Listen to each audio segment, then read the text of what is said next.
Culture Interrupted, produced by Cognitive Rise Productions. What is culture?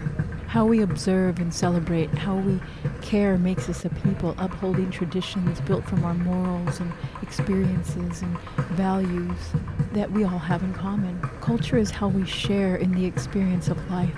Culture is how we celebrate life. What is happening in the cannabis industry? What are the changes and effects being felt? With regulation upon us, it is imperative that innovators remain compelling in action towards the ultimate goal, which is moving into a realm of highest quality standards and guidelines focused on wellness, harmony, education. Culture Interrupted is honored to present Steve DeAngelo. I am co-founder and Chairman Emeritus of Harborside. I am the President and co-founder of the Arcview Group. I am a co-founder of Steep Hill Laboratory, and I am a charter member and co-founder of the National Cannabis Industry Association. Culture is critically important because culture is the vehicle by which you really execute meaningful and lasting social change. My whole life has been about making social change. My happiest memory of cannabis is my very first memory of cannabis. Shortly after consuming cannabis for the first time, I walked through a park. I was 13 years old. It was just a thoroughfare to me. I had never really noticed what was going on in this park before, but on this day, I started noticing things like the warmth of the sun on the back of my neck and the way the same sun was passing through the leaves of the trees, the way that those leaves, once dried and fallen, were crunching under my feet, and the aroma of those crushed leaves coming through my nose, and the sprinkling of sweat starting to pop out on the back of my neck from the sun coming down there at the same time that I'm hearing the gurgling of a creek in the background. All of these things came together for me in a moment of transcendence. I really felt myself to be part of the web of life in a way that I never had before, 13 years old. So at that time, all I knew was that it was heavy and that it was positive. Looking backwards, I recognize it really as my first genuine spiritual experience. The cannabis plant itself fosters community, and you can see it in the way that we circle up and we pass a joint. When that joint is going around and a new person walks up to the edge of the circle, we don't all huddle in and close our shoulders and make sure they don't get in. We all step out and we make a space and we welcome whoever it is that needs a little bit of that medicine. And it's one of the really beautiful things about cannabis culture. So the plant itself teaches us to love our neighbors, to welcome people who are different from us, to appreciate the things that make each of us unique.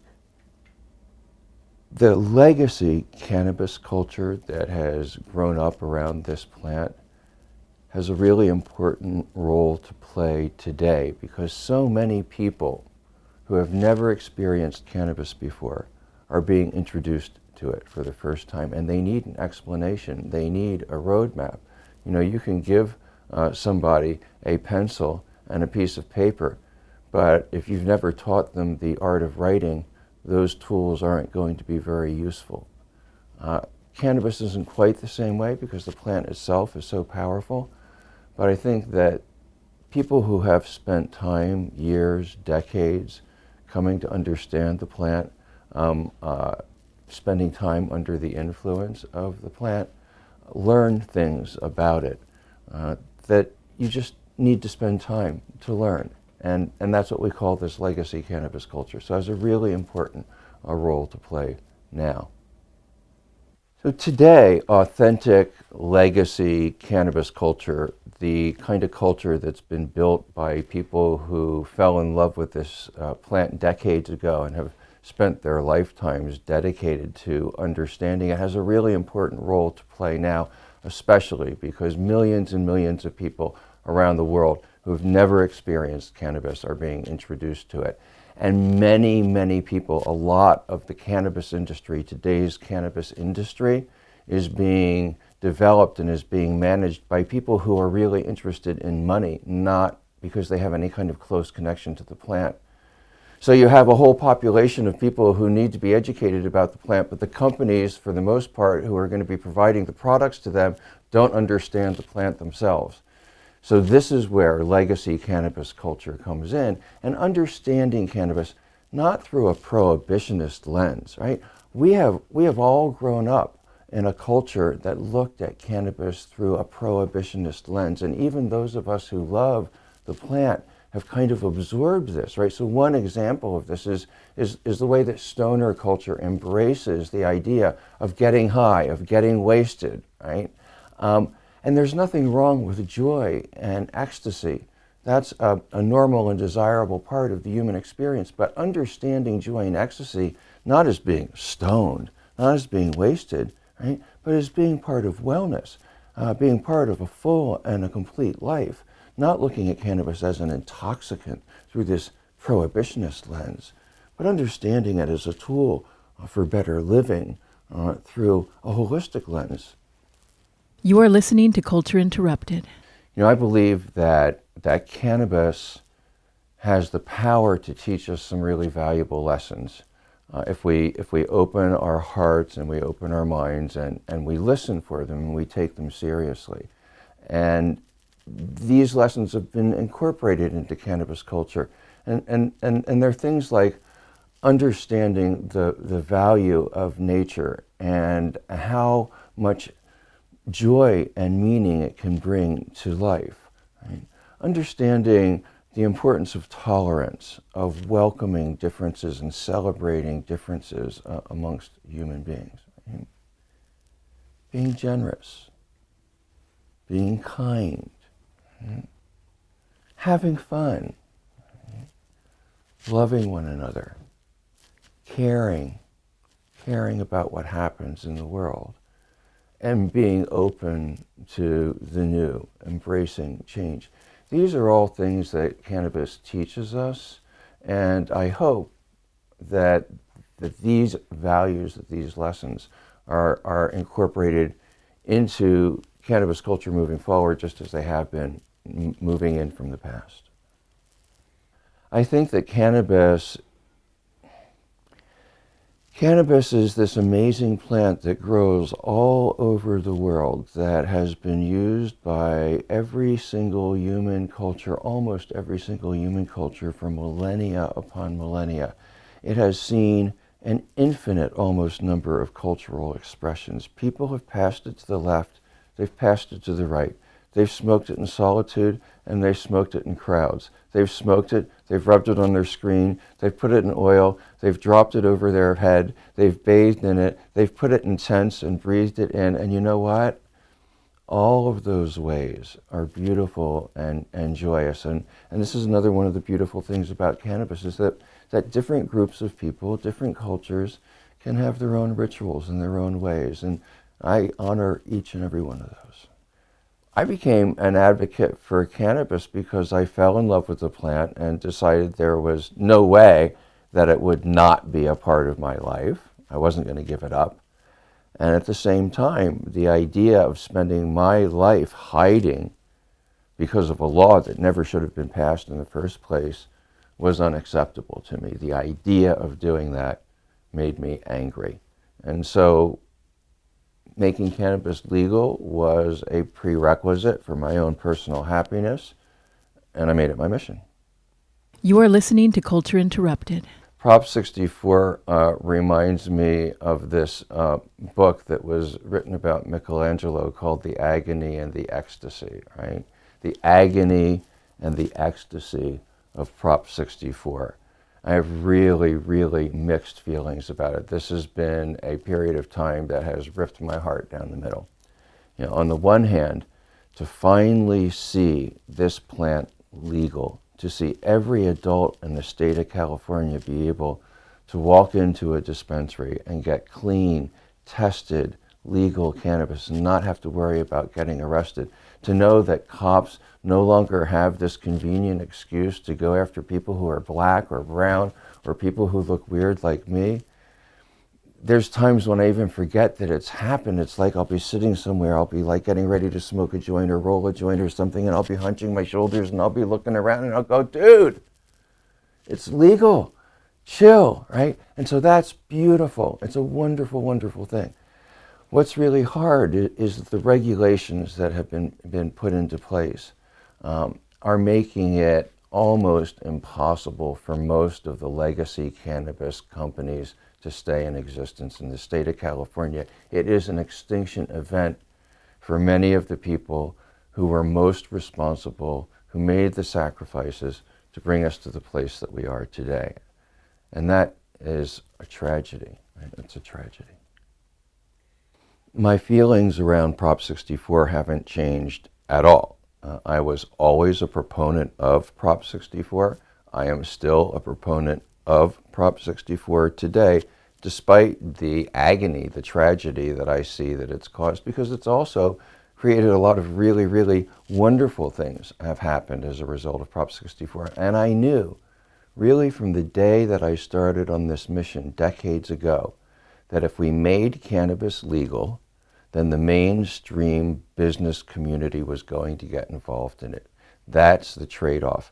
But for me, my allegiance, the thing that I want to accomplish most, is to make sure that every single person on this planet that needs and can benefit from cannabis has it in a free, accessible, and legal way. Right? And I don't really care who gets rich off of it and who gets the lion's share of the wealth from it. Right?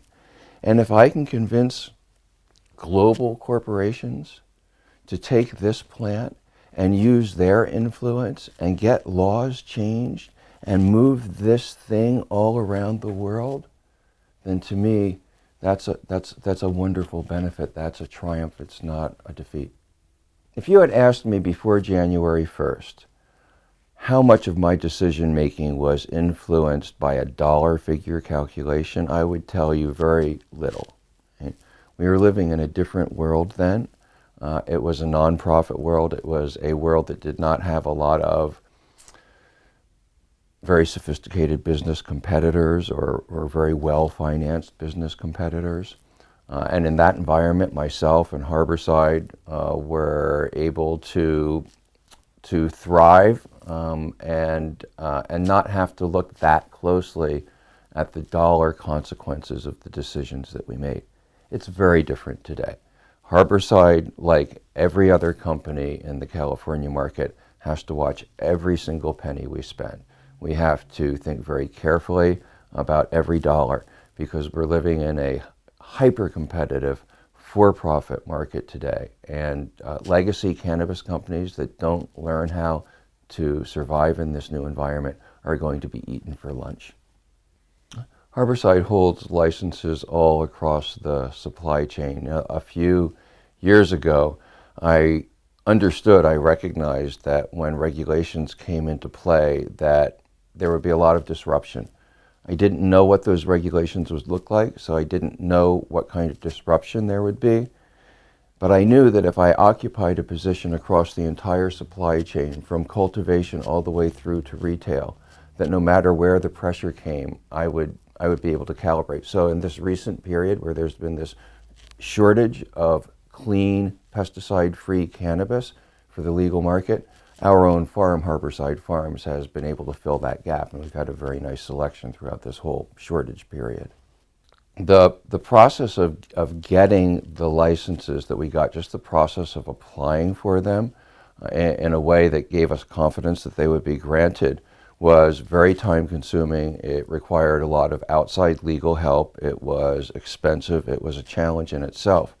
But then the costs of complying with the regulations as they have been coming into effect have been huge. They've required many, many changes in the way that we operate and who we can do business with, what kind of products we can sell, how we can display those products, whether or not how we can promote those products.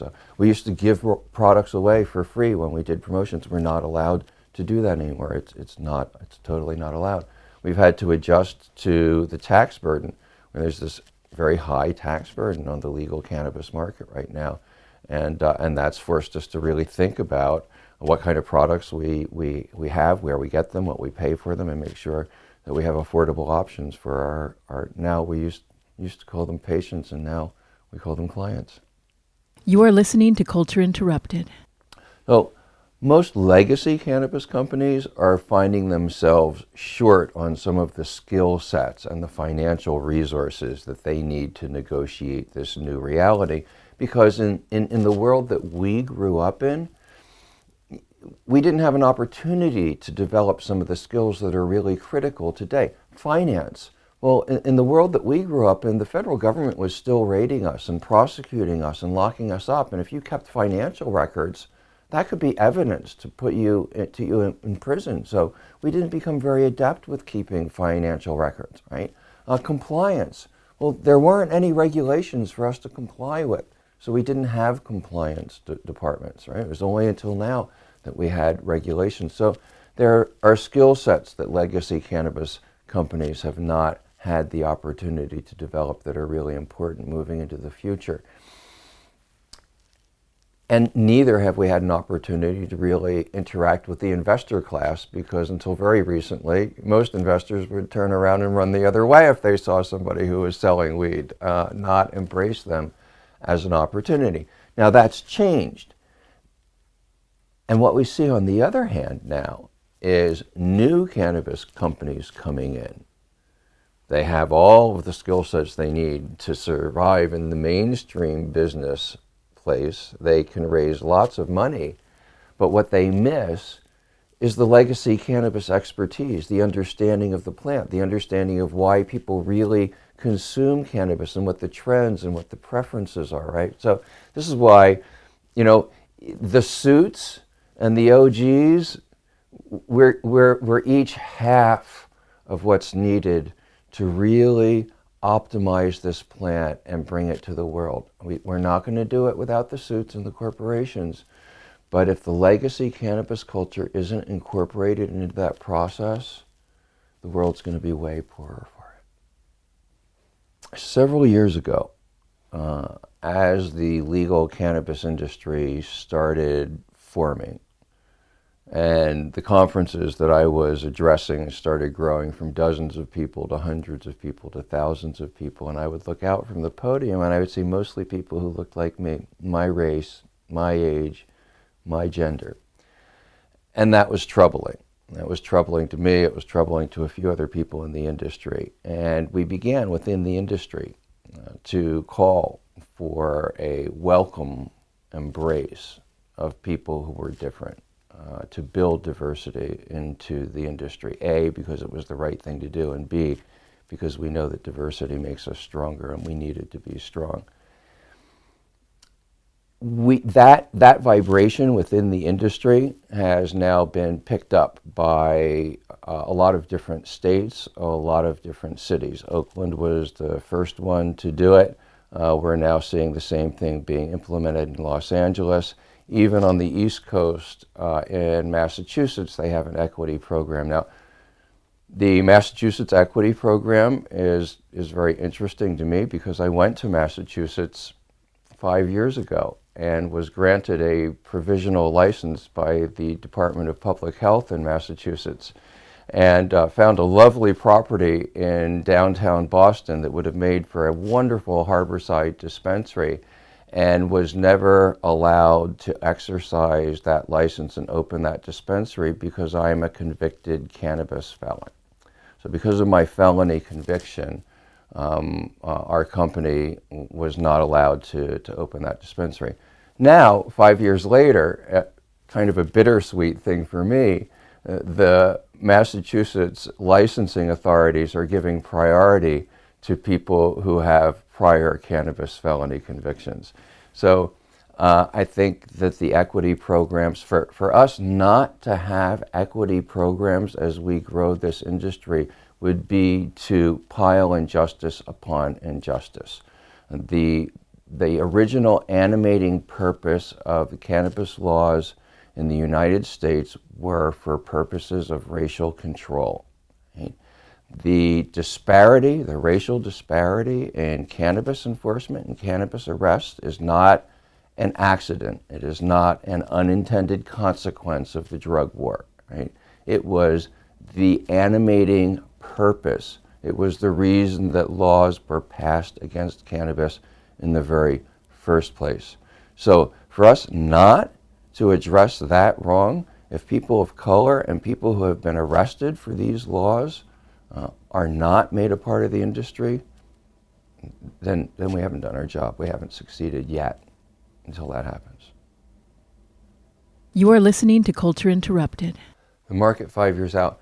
Well, what I think is going to happen is that the States Act is going to be passed in 1919 or 1920. The States Act is going to force the federal government to respect state cannabis laws, whether they're adult use laws or they are medical cannabis laws.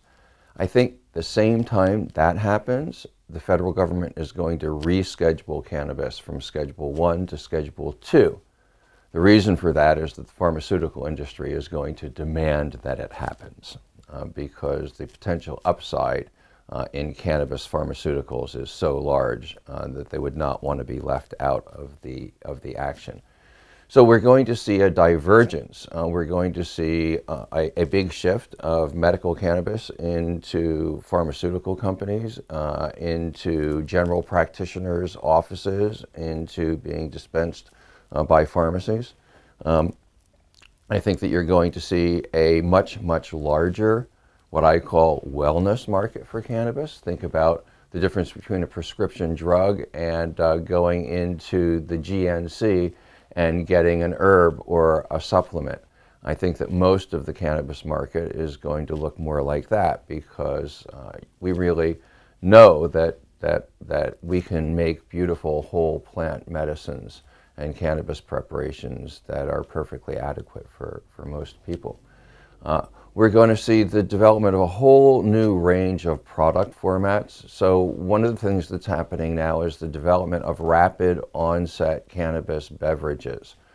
Beverages that give you an effect profile more like alcohol. You feel the effect more rapidly, the effect wears off more quickly. So cannabis beer, cannabis whiskey, all sorts of spirits, this kind of thing is already hitting the market. We've seen companies like Molson's and Constellation Brands jump into cannabis. That trend is going to continue and move forward. We're also going to see CBD become probably the most widely used nutritional supplement in the world, and it will be understood and related to that way. I think that one really good way of dealing with it would just be having municipalities add CBD to the water supply like they do fluoride now. So there's just going to be a vast range of human consumables that are going to hit the market in formats that we can't even imagine right now. Then we will see also a resurgence of industrial hemp as the stigma surrounding cannabis gets dialed down, as more and more investors feel comfortable putting financial resources behind the industry. We're going to see the full potential of industrial hemp realized. And what many people don't know is that anything that you make from petroleum or from cotton or from trees, you can make from hemp instead. And you can make it in an eco-friendly way. You can create more biomass in a year on 1 acre growing hemp than you can in multiple years growing trees. Right? So we're going to see hemp plastics. We're going to see them used in 3D printing. We're going to see automobiles rolling down the road made 50, 60, 70% of their components could be made out of cannabis. So there's a whole new world that's waiting in front of us. Really, cannabis can do what my friend Jack Herer always promised. It can save the world. You are listening to Culture Interrupted. So we don't really have to wonder anymore about what happens when we make cannabis legal. We made cannabis legal in Colorado and in Washington in 2012. Right? That was almost 7 years ago now. So there's a body of evidence, of statistical evidence, that allows us to measure what happens to things like the black market for cannabis when you make it legal. Well, in Colorado, it's down by 50%, something in that neighborhood. And that means that a huge amount of resources, financial resources, and power has been removed from the criminal underground and returned to the above ground economy. A great thing. But what else has happened since cannabis has been made legal? In legal cannabis states, if you take a look across the board, alcohol use down, binge drinking down, suicide down, Medicaid reimbursements down, pharmaceutical use down, domestic violence down. In the state of Washington, rapes and thefts went down 30%, 10 to 30%, relative to the neighboring states that did not make that change. So what do we know now? We know that when you make cannabis legal, it has a whole range of positive effects that help not just the people who use cannabis, but everybody, our whole society. I believe that cannabis consumers deserve every range of choice that other consumers have available to them. I believe that they should be able to purchase absolutely stunningly amazing, handmade, curated, artisan quality luxury products. I believe that they should be able to buy super affordable budget economy products. I believe that they should be able to buy everything in between. I want to see a free market for cannabis. I think that cannabis consumers have a range of tastes, they have a range of budgets, and so they deserve the same choices every consumer does. I think that there's some really beautiful things about our culture, and one of the things that I hope remains is our cheerfulness. We're very cheerful people, us people of the plant. There's not many circumstances in which we can't find a way to smile or laugh, even when we are in grief, even when we're in despair. And this plant reminds us to find the light, to nurture the light, to bring it into our hearts, to turn it into joy, and to be cheerful. And there's this great story I've got. When I went to Eastern Europe to make jeans out of hemp, I hired a translator, Agnes Palotas, who was a Hungarian woman, very, very conservative, straight-laced woman, never consumed cannabis, never would think about consuming cannabis. And we toured around Europe selling these jeans in various different trade shows. And we went to the Cannabis Cup in Amsterdam, and we had a wonderful time selling jeans, hanging out. And then we went to a bunch of other shows, like the Jeans Show and the Cologne Business Center, right? And after this tour, Agnes and I were sitting down, we were talking about the tour, and she says, "Steve, I don't know whether it was the cannabis or something else, but everybody seemed so much friendlier in Amsterdam," right? And it's you know, of course it's the cannabis, right? Of course it's the cannabis.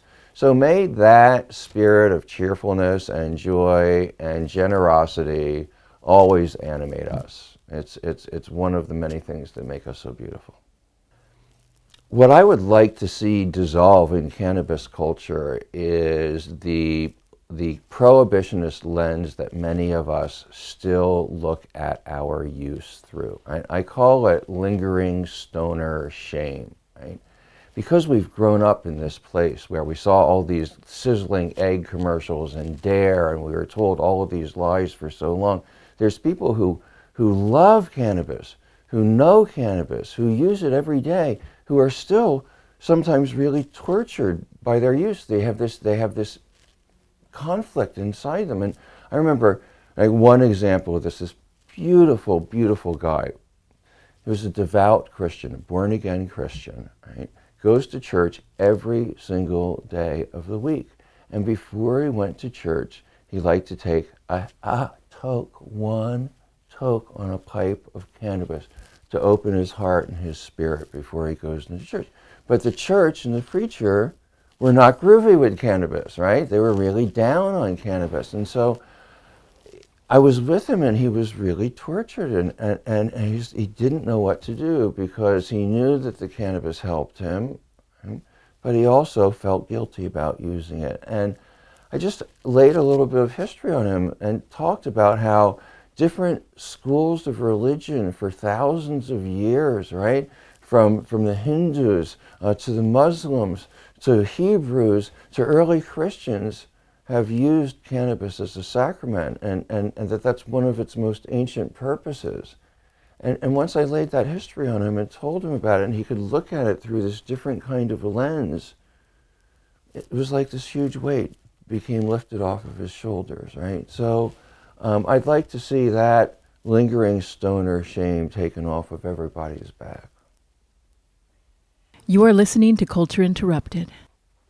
The legal cannabis industry is in its infancy, and it will follow a trajectory like many other industries, like all other growing industries do. And there's going to be a boom period. We're in that boom period right now, where more and more companies are being formed, new brands, new products, investors are excited, money's pouring in, it's the beginning, and everybody's future is super, super bright. If you look at anybody's business plan now, it has curves that go straight up like that, right? But after a while, the rubber starts to hit the road, right? And some companies do better, some products get traction in the marketplace, some don't, and you start seeing a sort of a separating out, right? You'll see companies that are going to succeed, you'll see companies that are not so successful. And as that trend goes on, you're going to see a consolidation. The number of companies that we have, the number of products that are being made, this profusion of new things that are happening is going to begin to stabilize. Consumers will start choosing their favorites. Those favorites will start growing. Things that aren't chosen as favorites are going to start disappearing from the marketplace. This is all going to happen over a period of years, but it's the trajectory that you see in every other new growing business, and you'll see it with cannabis as well. My business, like any legacy cannabis business that wants to survive, has been in a process of change for the past year. Our decisions used to be ruled mostly by our hearts, by our emotions, by our connection to the plant, by the values that the plant taught us. And we were living in this kind of gray market, unregulated, semi-legal, but not totally legal kind of environment where we were able to do that. We had a lot of freedom to be able to do that. That freedom has largely been taken away with us with the transition to a completely legal marketplace and the entry of investors and very sophisticated executive teams who have not hundreds of thousands of dollars, not millions of dollars, right? But tens of millions of dollars behind them in order to establish new businesses. I've had to adjust to that new reality, and now a lot of our decisions are driven by the need to compete, the need to survive. And we are working to keep as much of that traditional cannabis culture, the values that the plant has taught us, in our business as we possibly can. But the way that we express those values is changing. I'll give you an example. Over the last 12 years, we've spent $5.5 million providing completely 100% free holistic healing services to anybody who walked into Harborside. We didn't even ask them how much money they made or whether they could afford to pay for it or not. Well, now we do. We have a sliding scale arrangement where folks who can afford to pay for those services are going to be asked to pay for those services. Folks who can't afford to pay the full freight will get a greatly reduced rate, so that we try and keep the spirit of generosity, of helping each other, intact, but we do it in a way so that we can survive, that we can continue to be present in a competitive environment. We've talked about this transition. right? And some of the pain that's attached to it. And I want to talk a little bit about those sacrifices, because I think it's really, really important that people who are new to cannabis understand that people paid some of the most heavy prices that human beings can pay to bring us to this point. You know, cannabis was almost wiped out in the United States in the early 1980s by Ronald Reagan and the whole Just Say No thing, and a bunch of really hardy and brave people up in the Emerald Triangle, despite helicopters flying over their houses all the time, kept on planting those seeds and kept on nurturing that plant and kept on protecting her from people who would harm her, who would eradicate her completely from this planet. And they paid a heavy price. People were arrested. People had their homes seized. They were put on trial. They were ostracized. Their children were taken away from them. People were put in prison. People were killed. People died in this war. Lives were ruined. Whole families' lives were ruined. You know? And that should never be forgotten. Should never be forgotten. And now this group of people is being called upon really to make like the ultimate sacrifice now. When you sacrifice like that, it's natural. It's a human natural emotion to come to feel that that thing is yours, that it belongs to you, that you have paid the price in suffering so that this thing is yours. And there's a huge temptation to do that, right? But it wouldn't be right, okay? It wouldn't be right. We weren't given this plan. It didn't come into our hands so that we could be wealthy. It came into our hands so that we could change the world. And so now what we need to do is allow her to claim her full destiny, to go out into the world, to go into every single hand of every single person, of every single company, of everywhere, everywhere, everywhere. And that means that this beautiful, groovy, very cheerful world that we had for many, many years it's changing, and a lot of it's going to disappear. But maybe, just maybe, if we get enough of this plant into the hands of enough people, quickly enough, we can avert human beings from killing each other and cooking this planet through nuclear war or climate destruction or religious or racial intolerance or any one of the other things that's threatening to blow the whole thing up, right? And if we don't do it with cannabis, I don't know how we do it. We appreciate you making the time to listen to Culture Interrupted.